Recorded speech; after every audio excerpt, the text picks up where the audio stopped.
হারিয়ে যাওয়া রবীন্দ্রনাথ ঠাকুর।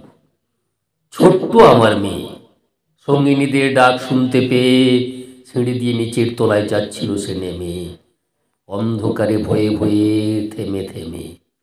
হাতে ছিল প্রদীপখানি, আঁচল দিয়ে আড়াল করে চলছিল সাবধানে। আমি ছিলাম ছাতে, তারায় ভরা চৈত্র মাসের রাতে। হঠাৎ মেয়ের কান্না শুনে উঠে দেখতে গেলাম ছুটে। সিঁড়ির মধ্যে যেতে যেতে প্রদীপটা তার নিভে গেছে বাতাসেতে। শুধাই তারে, কি হয়েছে মামি?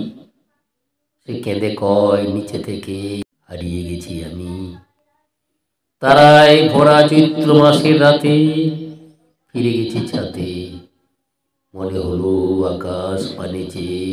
আমার বামির মতোই যেন অমনি কে এক মেয়ে, নীলাম্বরের আঁচল খানি ঘিরে দীপশিখাটি বাঁচিয়ে একা চলছে ধীরে ধীরে।